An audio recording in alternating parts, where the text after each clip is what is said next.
In this lesson, you'll attach the link data source control you created in Lesson 11.1 to the drop-down list customer control. To begin, open the Spark sample file from your Sample Files folder.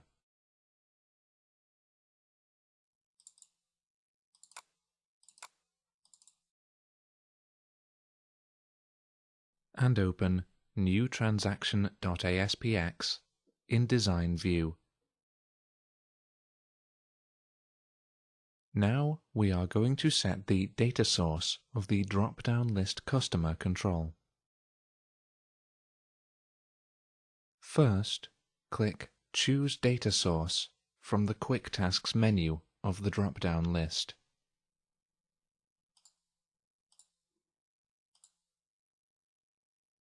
Now, using the first drop-down list, select Link Data Source Customer.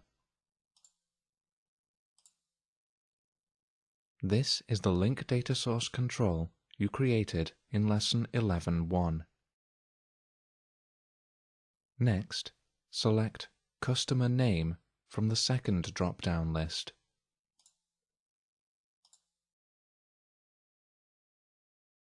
This tells the drop-down list control to display customer name.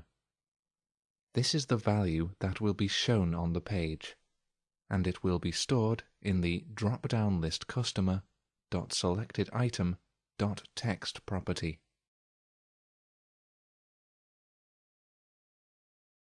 Next, select Customer ID from the third drop-down list.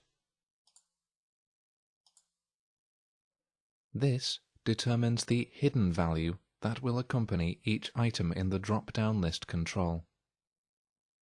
The value will be stored in the drop-down list customer.selectedValue property. Now click OK. Your data source is now linked to your control. When the page is viewed, the list of customers will be automatically displayed in the drop-down list. View the page in your browser now.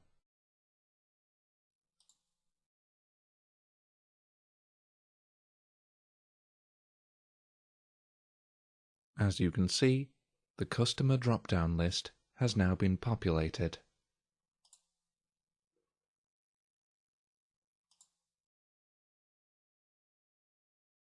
Close your web browser now. Note that you can attach a data source to the bulleted list, checkbox list, list box, and radio button list controls in exactly the same way as you attach one to a drop-down list control. There are also more advanced data controls in the Data category, such as the Grid View control, which you'll use in Lesson 11.3. Next, we're going to inspect the properties of the drop-down list customer control. The Quick Tasks menu makes things easier in this case, but it doesn't do anything you can't do by manually setting the properties of the drop-down list control. First, examine the Data Source ID property of the drop-down list.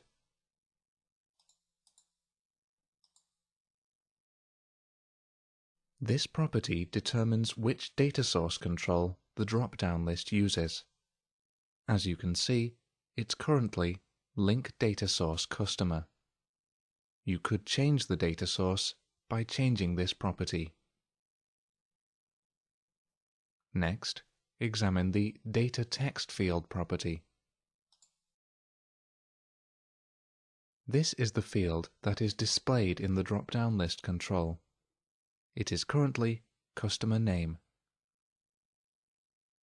Lastly, examine the Data Value Field property.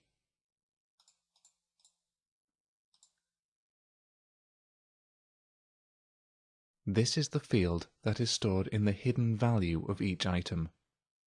It is currently Customer ID. Whether you prefer to use the Quick Tasks dialog or set the properties manually is up to you. Finally, we are going to add an item to the drop-down list control manually. Use the Edit Items Quick Task dialog to add a new item to the drop-down list customer control.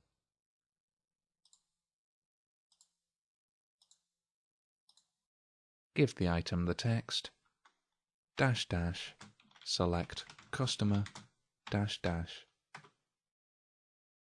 You first did this in lesson 1:15. Now view the page in your browser. As you can see, your item isn't displayed. That's because it was overwritten by the items from the database. Fortunately, this is very easy to fix. Close your web browser now.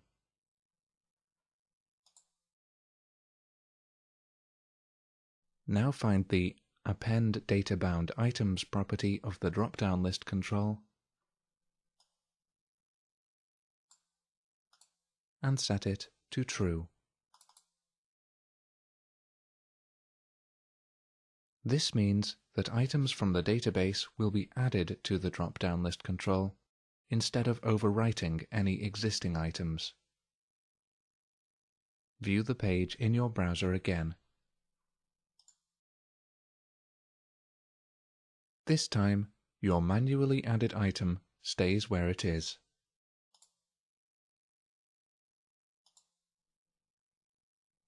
You've now completed Lesson 11:2. Attach a data source to a control.